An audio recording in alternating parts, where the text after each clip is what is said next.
Mike Tyson, el hombre que destruía carreras con un solo golpe, el tipo que hacía llorar a pesos pesados antes de que sonara la campana, dijo una vez que Joe Egan era el hombre blanco más duro del planeta. No lo dijo en broma. Lo dijo porque durante casi 2 años intentó tumbarlo en el gimnasio y no pudo.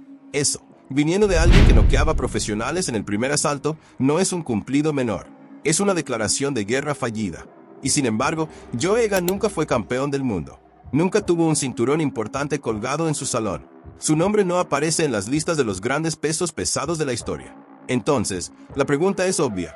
Si Tyson no pudo tirarlo, si compartió ring con los mejores pegadores de su generación y se mantuvo de pie, porque nadie fuera del círculo del boxeo conoce a este irlandés. La respuesta tiene que ver con todo lo que pasó después de colgar los guantes. Porque la pelea más brutal que enfrentó Joe Egan no fue contra Tyson ni contra Lennox Lewis.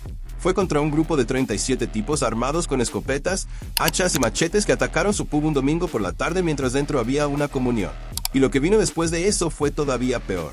Para entender quién era realmente este tipo hay que viajar a Dublín, a una casa con 7 hijos donde Joe era el mayor. Su padre cruzó el mar para buscar trabajo en Inglaterra, como hicieron miles de irlandeses antes y después que él. La familia iba y venía entre las 2 islas, y eso convirtió al crío en un blanco perfecto para los matones de ambos lados.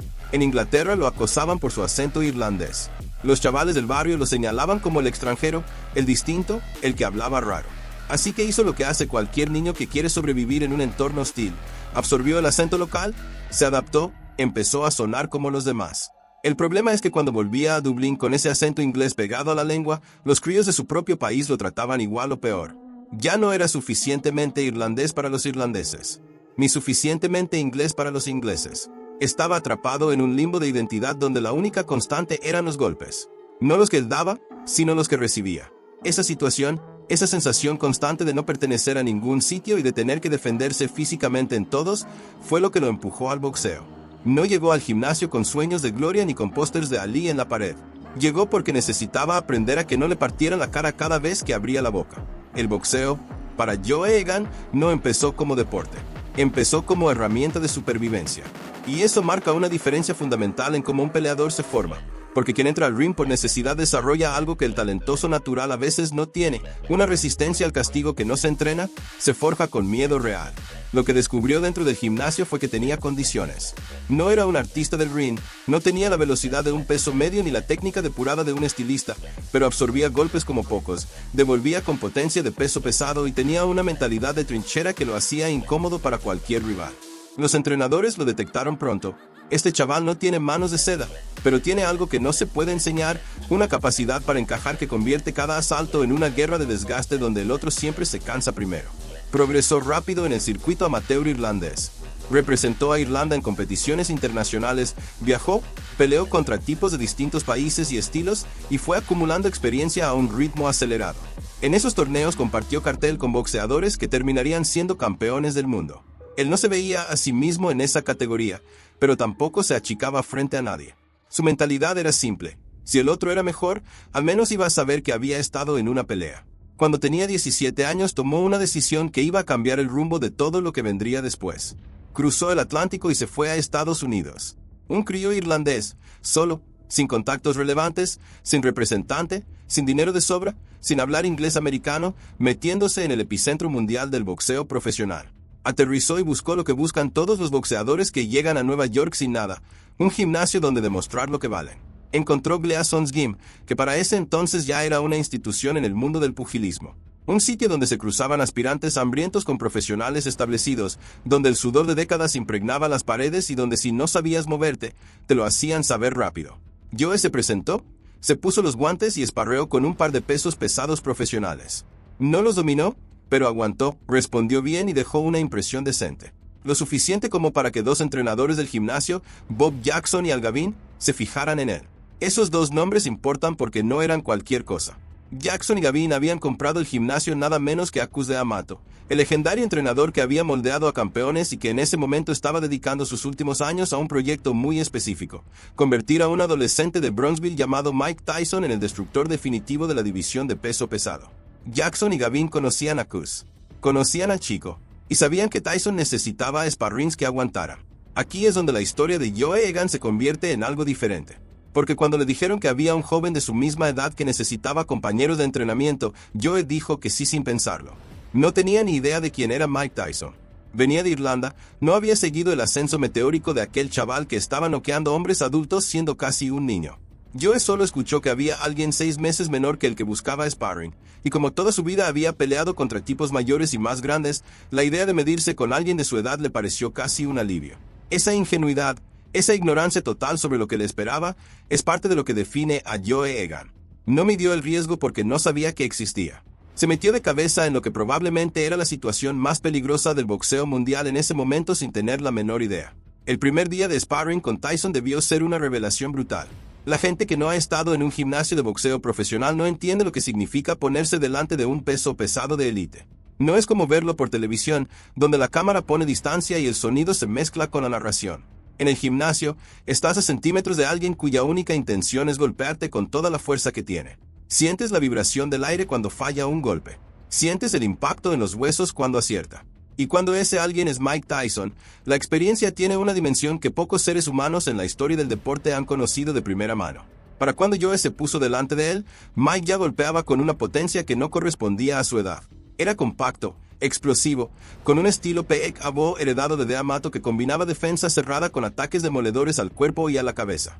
Entrar en su radio de alcance era como meterse en una trituradora. La mayoría de los sparrings que pasaban por el gimnasio de Tyson duraban poco. Algunos aguantaban un par de sesiones. Otros pedían que pararan en el primer asalto. Los que volvían 2 o 3 veces ya se consideraban valientes. Joe Egan volvió durante casi 2 años. Eso es lo que hay que entender bien. No fue un día. No fue una semana. Fueron meses y meses recibiendo de las manos más pesadas del boxeo y levantándose cada mañana para volver a hacerlo. Y en todo ese tiempo, Tyson nunca lo mandó a la lona. Ni una vez. No es que Joe ganara los sparrings, porque eso sería reescribir la realidad, y hay que ser honesto. Tyson era Tyson, un fenómeno generacional que iba camino de convertirse en el campeón más joven de los pesos pesados. Pero una cosa es perder asaltos por puntos en el entrenamiento y otra muy distinta es quedarse de pie cuando el tipo que tienes enfrente está pegando con intención real. Y Joe se quedó de pie cada vez. Eso revela algo sobre su constitución física y mental que va más allá del boxeo. Había algo en la estructura de Joe Egan, en su mandíbula, en su capacidad de absorción, en su negativa instintiva a caer, que lo convertía en un rompecabezas para pegadores de primer nivel. No era el más rápido, no era el más técnico, pero tenía una barbilla de hierro y una voluntad que no se negociaba. Tyson lo reconoció públicamente, no con palabras vacías de cortesía entre colegas, sino con esa frase que se quedó grabada para siempre: el hombre blanco más duro del planeta. Viniendo de alguien que había visto caer a decenas de pesos pesados profesionales con un solo gancho, eso era más que un elogio. Era un certificado de resistencia que ningún cinturón podía igualar. Después de la etapa con Tyson, Joe también se cruzó en el ring con Lennox Lewis. Lewis era otro animal completamente distinto, más alto, con un jab largo y preciso, inteligente en la distancia y con potencia suficiente para noquear a cualquiera en la división. Si Tyson era la tormenta que te atrapaba en corta distancia con ganchos devastadores, Lewis era el francotirador que te cazaba desde lejos con un directo que sentías en los dientes antes de que tu cerebro procesara que te habían golpeado. Dos estilos completamente opuestos, dos formas distintas de hacerte daño, y ambos con un denominador común. Pegaban para noquear, no para sumar puntos. Otro pegador de élite. Otro examen que la mayoría suspende con la cara contra la lona. Y Joe lo pasó. Se mantuvo de pie ante Lewis igual que se había mantenido ante Tyson. Esa doble supervivencia, frente a dos de los pegadores más feroces de su generación, consolidó algo en la cabeza de Joe que iba a acompañarlo el resto de su vida. Una convicción psicológica poderosa. Si Tyson no me tumbó y Lewis tampoco, nadie puede tumbarme. Esa creencia es un arma de doble filo en el boxeo. Por un lado te da una confianza que intimida a rivales inferiores, una aura de indestructibilidad que puede ganar peleas antes de que empiecen. Pero por otro lado te puede llevar a situaciones donde tu cerebro cree que tu cuerpo es invencible y la realidad del boxeo profesional es que nadie lo es. En cualquier caso, Joe Egan había construido una reputación sólida dentro del circuito. No como campeón, no como estrella mediática, sino como el tipo al que no podías tumbar. El que siempre estaba de pie al final. El irlandés que había sobrevivido al monstruo de Catskill y al León de Londres sin besar la lona. Para un boxeador sin títulos mundiales, esa era su moneda de cambio más valiosa. Y entonces, como pasa tantas veces en este deporte, el cuerpo dijo basta. Su carrera profesional se detuvo. No por una derrota dramática ni por una lesión espectacular, sino por el desgaste acumulado, por los años de castigo absorbido, por un accidente de coche que complicó todo.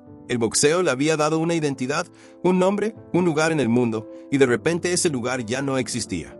Joe Egan tenía que reinventarse, y la opción que eligió fue volver al sitio donde todo había empezado, el otro lado del mar.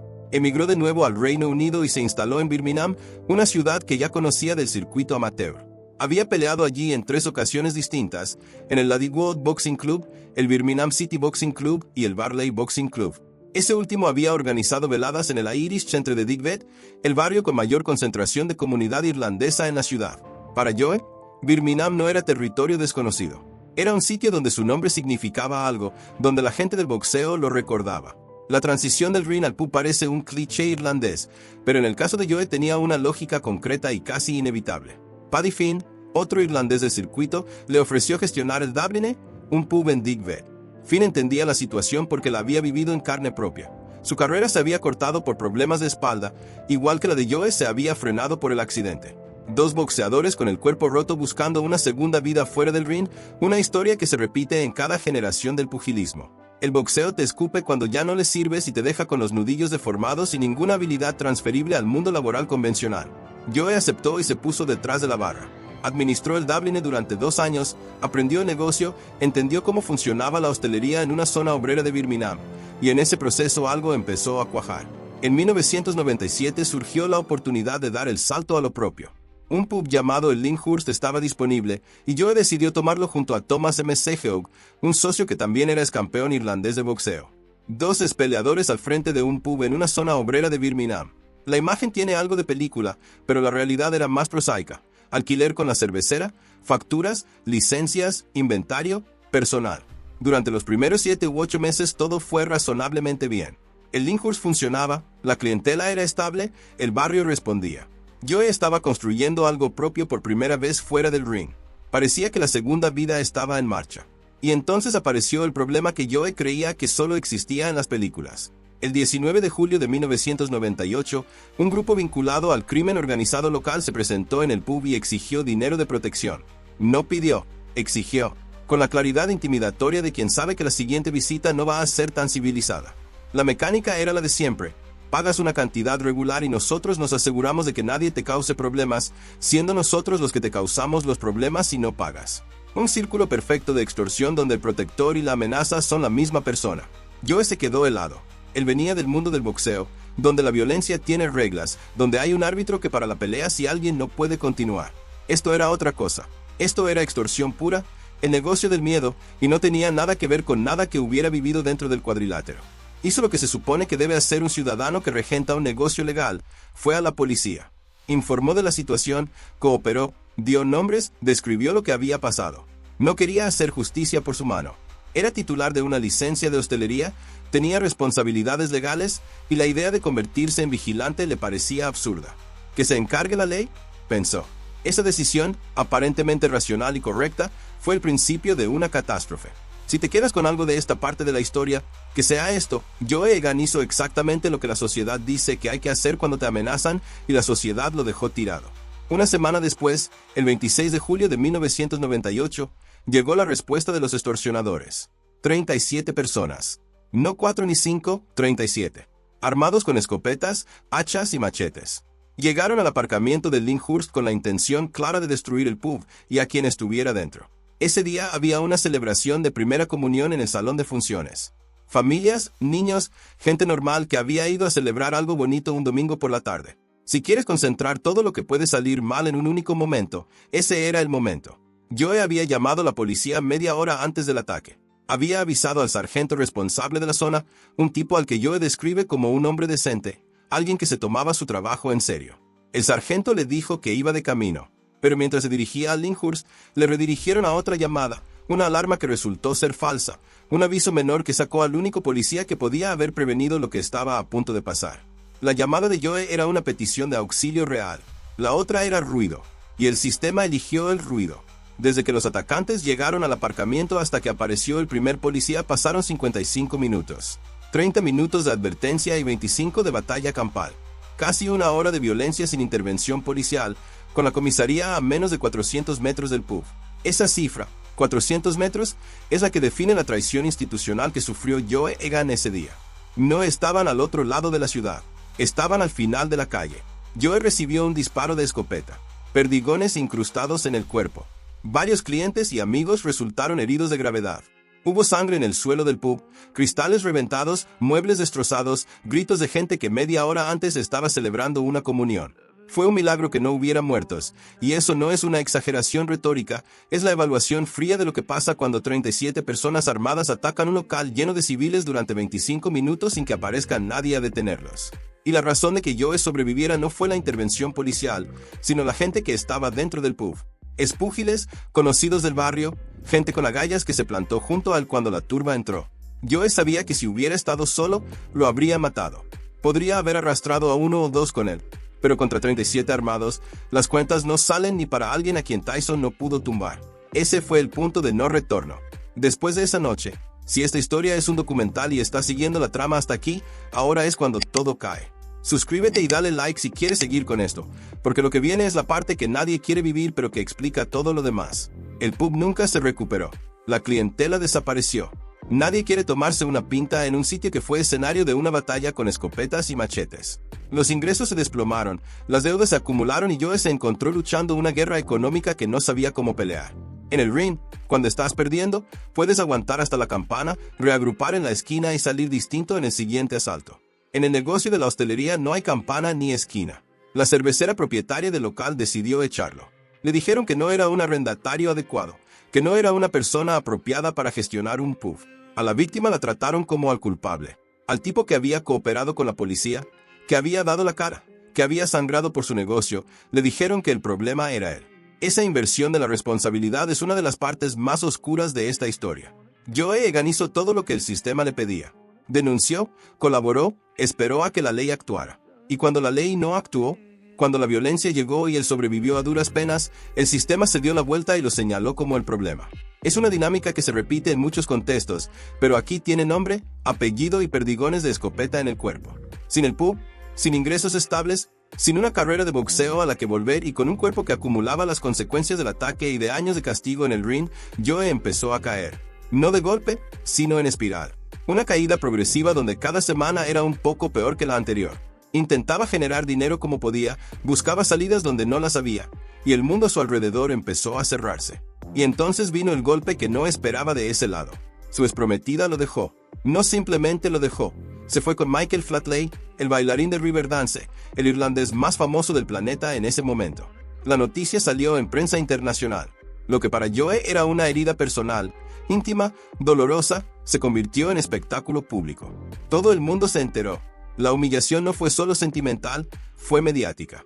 Ella vio un barco que se hundía y decidió subirse a un yate. Eso, para un tipo que ya estaba en el suelo, fue como recibir un rodillazo estando de rodillas. La salud de Joe también se deterioró. El cuerpo que había aguantado los ganchos de Tyson y los directos de Lewis, que había absorbido perdigones y sobrevivido a una emboscada, empezó a fallar de otras maneras. Enfermó seriamente. Y en algún punto de toda esa espiral, cruzó una línea legal que lo llevó donde ningún boxeador quiere terminar. Acabó en prisión. Las circunstancias exactas importan menos que el hecho en sí. Un ex-campeón irlandés, un hombre que Tyson describía como el más duro que había conocido, un tipo que había sobrevivido a una guerra real en su propio pub, terminó detrás de unos barrotes. La imagen es tan devastadora porque concentra toda la distancia entre lo que Joe fue y lo que la vida lo convirtió. Del gimnasio de Catskill a una celda británica. De sparring de Tyson a preso. De dueño de pub a convicto. Las paredes de una prisión no distinguen entre el que entró por maldad y el que entró porque la espiral lo arrastró hasta ahí. Para el sistema penitenciario, Joe era un número más. Para él, cada día dentro era una confirmación de que todo lo que había construido se había derrumbado. Hay un momento en esta historia que lo destroza todo. Joe estaba en el tribunal cuando el juez leyó el veredicto. Culpable. Y en ese instante, levantó la vista hacia la galería pública y vio a su padre. Lo vio agarrarse la cabeza con las manos. Lo vio llorar. Ese hombre que lo había traído de Irlanda, que había cruzado el mar para darle una vida mejor a su familia, que lo había visto boxear contra los mejores del mundo y había sentido orgullo cada vez que su hijo se mantenía en pie, estaba ahí arriba llorando como un niño mientras su primogénito era declarado culpable. Joe dice que ver llorar a su padre ese día tuvo el mismo efecto en el que la muerte de su abuelo había tenido en su padre. El mismo tipo de devastación generacional, la misma quiebra emocional que se transmite de padres a hijos como una herencia que nadie quiere recibir. Hablar de ese momento todavía lo enferma. No es una forma de hablar. Lo pone físicamente mal. La vergüenza, La culpa, la sensación de haber fallado la persona que más lo sacrificó todo por él es algo que Joe carga como un peso permanente. No es el tipo de herida que sana con el tiempo.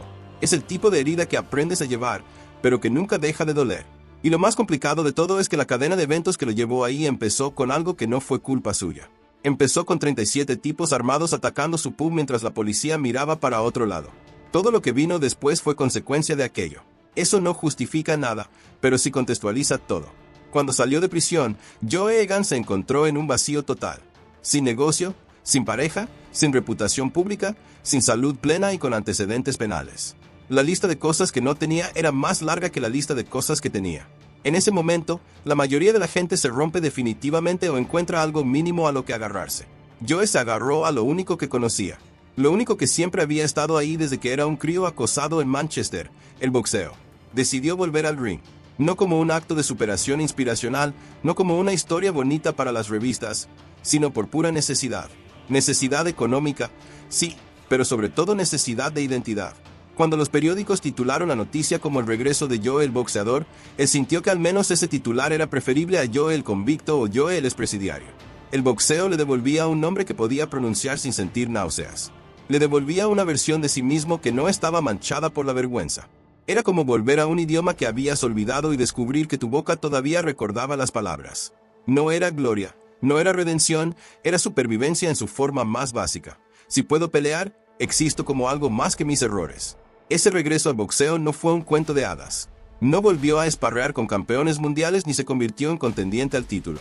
Volvió como lo que era, un peso pesado veterano, curtido, con más kilómetros en el cuerpo de los que cualquier médico recomendaría, intentando ganar peleas y ganar dinero en un circuito que no perdona a los viejos. Los pequeños pabellones deportivos, las veladas locales, los promotores de segunda línea que llenan carteles con nombres que nadie conoce fuera de un radio de 50 kilómetros. Ese era el escenario de la segunda carrera de Joe Egan. Lejos de las luces de Glassons, lejos de los reflectores de los grandes eventos, lejos de cualquier cosa que se pareciera a la época en que compartía gimnasio con el futuro campeón más joven de los pesos pesados. Pero volvió, y eso, teniendo en cuenta todo lo que había pasado, ya era una declaración de intenciones más potente que cualquier cinturón de campeonato.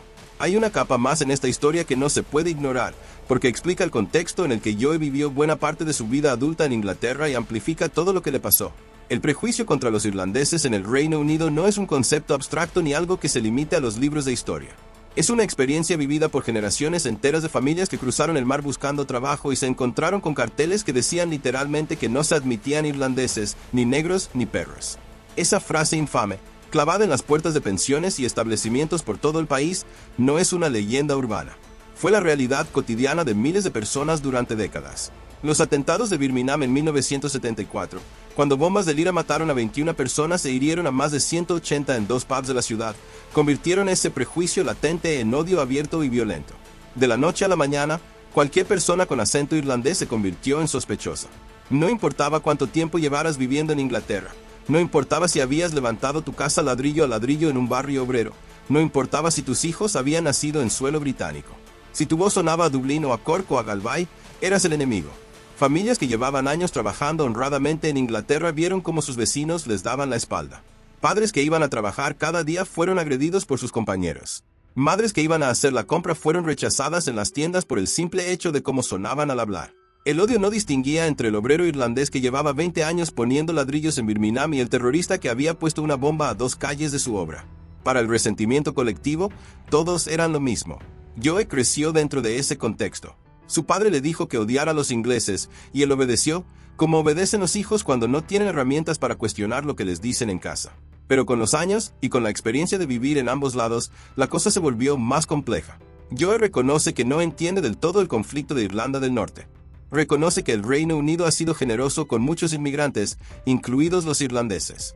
Reconoce que la historia no es blanca ni negra, que hay matices que se pierden cuando reduces todo a nosotros contra ellos. Pero también sabe lo que se siente cuando te miran como si fueras una amenaza solo por el sonido de tu voz. Hay una diferencia que Joe subraya y que merece atención.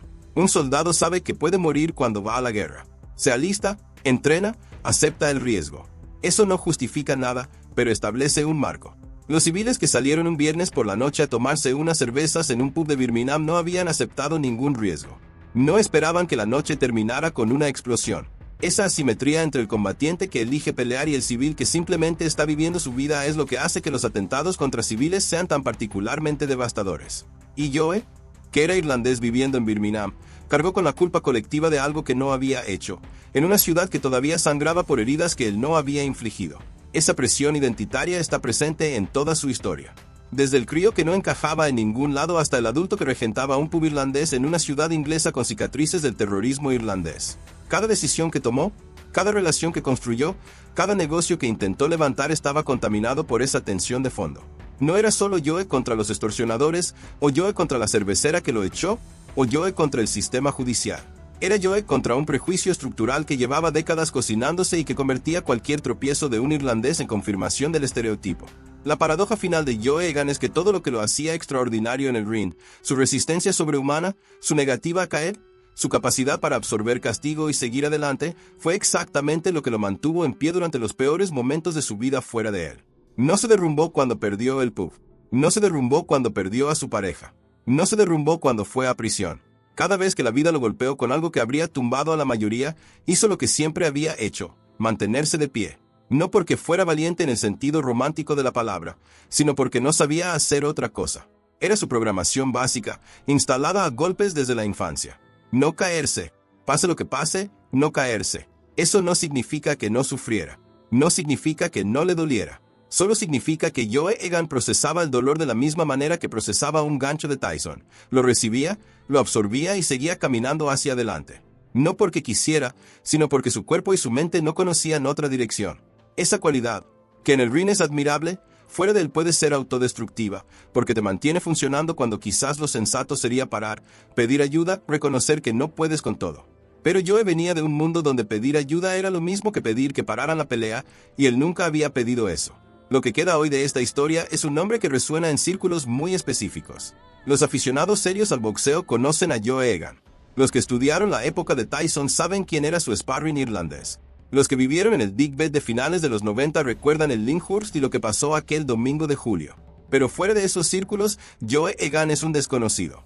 No tiene documental propio en las plataformas grandes, no tiene biografía en las estanterías principales, no tiene reconocimiento público que correspondería a alguien cuya vida atraviesa tantos temas universales: inmigración, identidad, violencia, crimen organizado, abandono institucional, caída personal, reinvención forzada. Su historia importa no por lo que consiguió en el boxeo, porque la verdad es que nunca consiguió lo máximo, sino por lo que su trayectoria completa revela sobre todo lo que rodea al deporte y lo que pasa cuando se acaba. Revela cómo el sistema abandona a los que cooperan con él cuando más lo necesitan.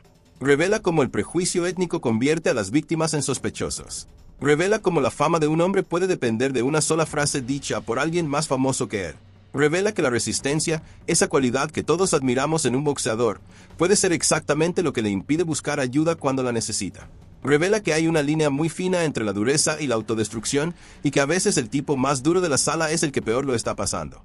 Joe Egan no es un héroe del boxeo. No es un villano. No es un ejemplo a seguir ni un caso perdido. Es algo más interesante que todo eso. Un tipo ordinario con una mandíbula extraordinaria que se cruzó con las personas equivocadas en los momentos equivocados y con las personas adecuadas en los momentos adecuados, y que sobrevivió a todo sin que nadie pueda decidir si eso es admirable o triste. Probablemente sea las dos cosas. Esa ambigüedad es lo que hace que valga la pena contar su historia. No hay moraleja limpia. No hay final feliz envuelto en papel de regalo.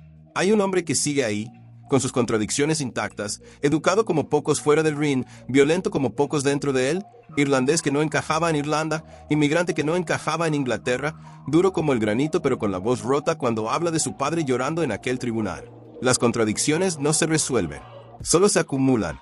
Y eso es lo que convierte a Joe Egan en alguien que merece ser escuchado, no porque su historia sea bonita, sino porque es real. El boxeo está lleno de nombres que todos conocen y de miles que nadie recuerda. Joe Egan está en un limbo extraño entre ambas categorías. Su nombre existe porque Tyson lo pronunció, pero su historia va mucho más allá de ser el sparring de alguien famoso. Va de lo que pasa cuando un hombre construye su identidad entera alrededor de no caerse, y la vida decide ponerlo a prueba fuera del único sitio donde esa habilidad tenía reglas claras. El ring tiene árbitro, tiene campana, tiene esquina donde alguien te pone vaselina en las cejas y te dice qué hacer en el siguiente asalto. La vida no tiene nada de eso. Y ahí, sin campana ni esquina ni árbitro, Joe Egan hizo lo mismo que siempre, aguantó de pie. No porque fuera sabio ni porque tuviera un plan, sino porque era lo único que sabía hacer. Y ahí está la pregunta que esta historia deja abierta. ¿Aguantar de pie es suficiente o hay momentos en los que lo más valiente sería dejarse caer para poder levantarse de otra manera? Es la pregunta que separa al boxeador del ser humano, porque en el ring la respuesta siempre es aguantar, pero fuera de la respuesta no está tan clara. Joe probablemente nunca va a tener la respuesta a eso. Pero el hecho de que la pregunta exista, de que un tipo que sobrevivió a los puños de Tyson y a las escopetas de Birmingham siga aquí para que podamos hacerla, dice más del que cualquier cinturón que nunca ganó. Eso es todo por hoy. Si llegaste hasta aquí es porque esta historia te enganchó tanto como a quien la escribió. Suscríbete y dale like, y nos vemos en el próximo video.